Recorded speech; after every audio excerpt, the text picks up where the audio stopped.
Regresamos aquí con su programa Factor Valor. Estamos hablando de la violencia que estamos viviendo en estos días y qué estamos haciendo nosotros para mejorar. Porque al parecer parece que nos están diciendo empeórala. Y para eso está con nosotros Max, que es nuestro conductor y nuestro abogado de casa, que nos está platicando qué proceso se tiene que seguir. Entonces veíamos, para hacer así, que nos quede bien, bien grabado, ¿qué tenemos que hacer? Es seguir todo un proceso en una denuncia, no es el día que denuncio y ahí queda. No, hay un proceso, es largo, es pesado, es cansado, sí cansa, sí harta, pero hay que seguirlo. Y hay que tener muy en cuenta también, Sol, porque luego dicen, es que no sirve de nada, ¿para qué sirve? ¿No? Nada más es gastar tiempo. Ajá. Pero si no empezamos a hacer las cosas y hacer que funcionen las cosas, no va a cambiar nada. Claro. O sea, empezando por ese simple hecho de hacer las cosas y de hacer que funcionen las cosas, ¿no? Pero es cuestión de conciencia, porque irte con una pancarta 3 horas y esperar a que salga el alcalde o presidente para que te escuche, ¿qué estás haciendo? Le estás invirtiendo 3 horas a expresarte. Mejor invierte 3 horas en hacer la denuncia, otra hora en la continuidad, otra hora en la continuidad. Sí, y al final de cuentas vas a hacer lo mismo, pero del lado correcto, donde sí va a haber resultados. Sí, que puede, o sea, son diferentes vías, ¿no? Y cada una tiene como sus efectos y unas pueden ser incluso más eficientes que otras, ¿no? Exacto. Entonces, sí hay que tener en cuenta que tenemos que acudir a todas las instancias, ¿no? Sí, y por todas por todas las vías, exacto. ¿no? Yo, por ejemplo, soy de la idea, vamos a hacer un documento y fírmenle todos. Sí. Nos presentamos todos con la firma, aquí está, estamos en desacuerdo y queremos esto y esto y esto. ¿Qué nos dice usted, señor presidente o alcalde o quien sea? ¿Qué solución nos puede dar? Pero decir, lo estoy viendo, estamos viendo, a mí eso pues, no me dice nada. Sí. No, me dice, vamos a hacer esto, vamos a hacer una junta, vamos a platicarlo, un representante de ustedes que se presente y le vamos a dar continuidad. Sí.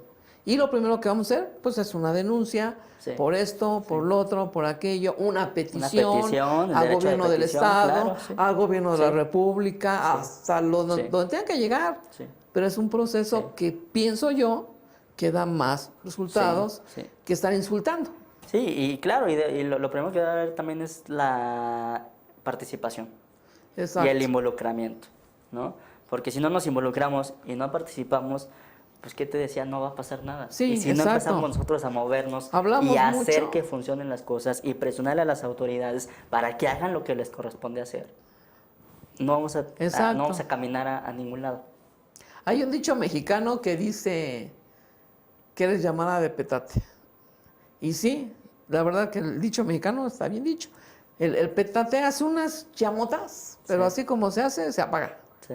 Y así somos muchos mexicanos. Hacemos el chisme ese día porque tuve ganas, pero después ya no me importa. Pero ya después ya no importa. Y lo he visto cantidad de años con papás donde empezamos todos juntos. Bien, empieza la clase, hablo de lo que voy a hablar y son 200 papás. Me pasó en San Luis de la Paz, en San Luis de la Paz. 200 papás reunidos para el taller porque estaba súper interesante. Sí. Empecé el taller y ya fueron 150. Sí. Empecé a dejar tareas, tienen que hacer esto con sus hijos, horarios, el orden, disciplina, etcétera, etcétera, etcétera. 50. Acabo con 4 papás. Sí. Y entonces, pues, es que mi hijo, ¿por qué va mal en la secundaria? Es que mi hijo, ¿por qué esto? Si para empezar nosotros no somos constantes en las cosas elementales de casa, pues mucho menos afuera, ¿no? Afuera. Entonces, bueno, vamos a empezar por casa, sobre todo enseñarle a nuestros hijos, heredarles eso. ¿Sabes qué, hijo? Hay leyes. No puedes ir por la vida gritando y violentando a medio mundo y con decir una grosería a una autoridad se va a resolver. Sí. Hay leyes. Incluso algo muy interesante también, ahorita que dices eso, el propio Código Civil para el Estado de Guanajuato, ya hablando de leyes, lo establece como una obligación de quienes ejercen la patria potestad que normalmente son los padres, ¿sí? Sobre los hijos, ¿no? De enseñarles precisamente, ¿no? Que la familia sabemos que es el núcleo esencial de la sociedad, ¿no? De ahí pues, emana todo, ¿no? Exacto. Entonces es también responsabilidad de los padres, ¿no? Que tú dices, darles educación cívica, formación cívica, de enseñarles cuáles son sus derechos, cómo defenderlos, ¿no? Y no quedarse callados ante un abuso, una autoridad, ¿no? Y como bien dices, Max, desde casa. Es bien conocido que la frase de Benito Juárez, el respeto al derecho ajeno de la paz, todos no lo sabemos. Vaya usted por la calle y pregúntale, ¿qué dijo Benito Juárez? ¿Cuál fue su frase? Y todos te lo dicen, pero ¿cuánto lo aplicamos? Si en casa el niño llega con un lápiz que no es de él, y entonces le dices, ¿este lápiz qué hace aquí? Ah, me lo encontré, bueno, está bien. Y entonces, pero si tú le enseñas a tu hijo, si no es tuyo, es de alguien, regrésalo. Sí. Y ahí empieza el respeto. Y claro, son los cimientos y va a crecer y no va a ser un niño que va a robar. Sí, las medidas disciplinarias también, ¿no? Los papás también tienen que poner medidas disciplinarias, poner reglas. Como dices, ¿no? Max, emana de la casa. Claro. O sea, esto no se aprende, es en casa, en algo ven. Estos jóvenes que asaltan, roban, fue porque lo hicieron de chiquitos y nadie les dijo nada. Y vaya a un reclusorio, vaya usted donde quiera y se va a dar cuenta que así es. Es que yo me robé pelota, me robé un dulce de una tienda y empezaron de chiquitos. Y como nadie les puso un límite, se les hizo fácil. Sí. Y entre más, pues ahora ya quiero un carro, ahora ya quiero esto, ahora ya quiero más, ahora necesito dinero, ahora ya no quiero trabajar. Y es cuestión de conciencia. Yo les digo a los papás, a ver, ¿un ladrón no trabaja? Claro que sí. Trabaja más horas, pero más horas que un obrero. Y yo que trabajé en seguridad privada en Montreal, yo estuve en la embajada. Imagínense, para un asalto a casa-habitación, mínimo te espían un mes. Sí. Entradas, salidas, a qué hora sales, Sí, a qué hora tiras la basura. Sí. ¿Qué quiere decir? Que está horas enteras observando para poder atacar en el momento que ellos crean oportuno. ¿Están trabajando? Sí. ¿Se paran temprano? Sí. ¿Están sin comer? Sí. ¿Están soportando inclemencia? Sí. Entonces, para una embajada, imagínate, para una embajada, Max, son 5 años de observación de movimientos. A dónde van los carros, los agregados culturales, los marinos. 5 años de observación para atacar una embajada. Desde el lugar estratégico, puntos de vista, invierten un dinerote y tienen a la gente así. Y yo digo, están trabajando grueso, trabajan más que el embajador. Mayor, ¿no? Es mayor.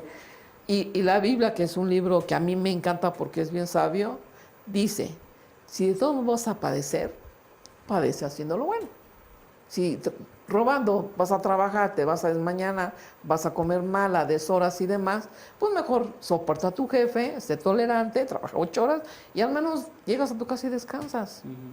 El ratero, el día que comete, si le va bien, pues según si le va bien, ya la hizo, pero ¿y si no? Hasta se andan muriendo. Sí. No, y la afectación y las consecuencias, ¿no? Que generan a grandes escalas, ¿no? O sea, que no solamente es él, sino es su familia, los que ven detrás, sus hijos. O sea, es un daño que se produce a grandes dimensiones. Imagínate, yo tengo las fotos de las personas que han robado en donde yo trabajo.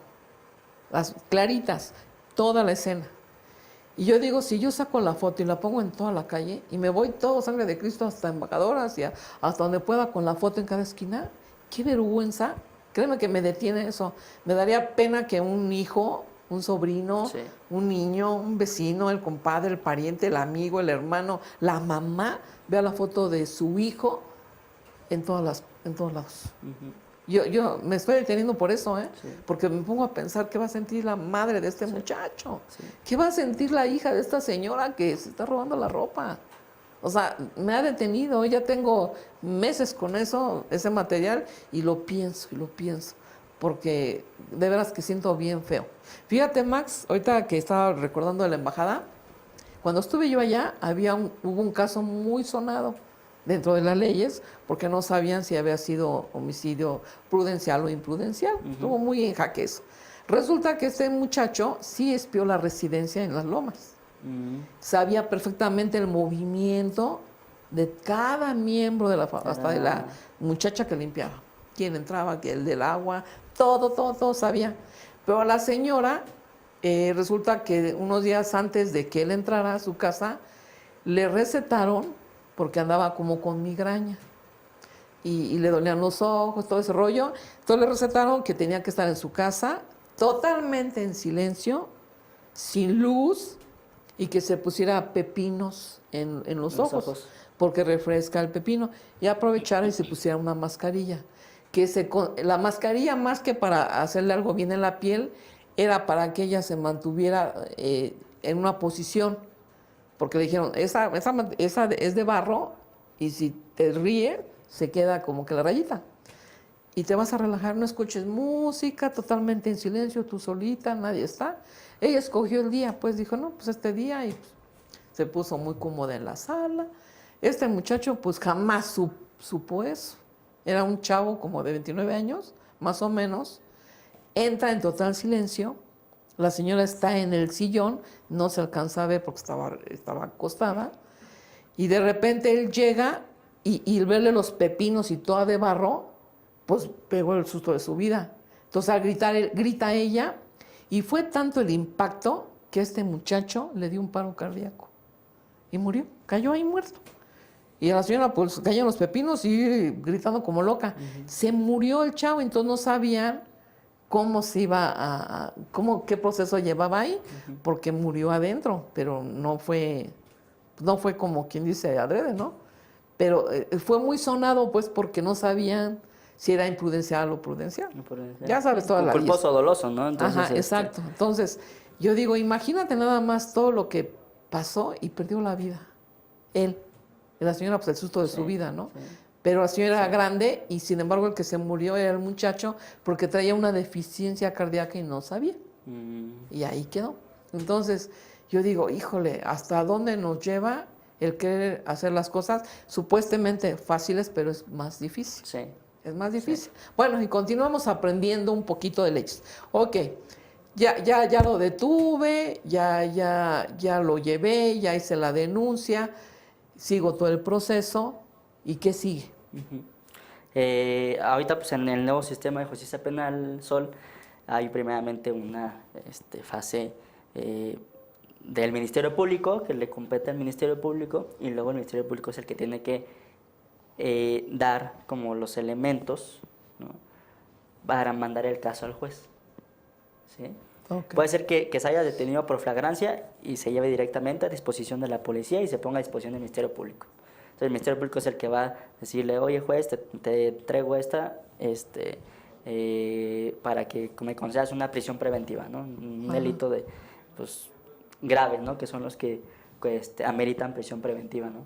Pero en el caso de que no tengas en ese momento en disposición la autoridad a la persona que cometió el delito, pues el Ministerio Público tiene que investigar, tiene que solicitar y darle los elementos de convicción al juez para que el juez sea el que gire la orden de aprehensión y puedan detener a esta persona.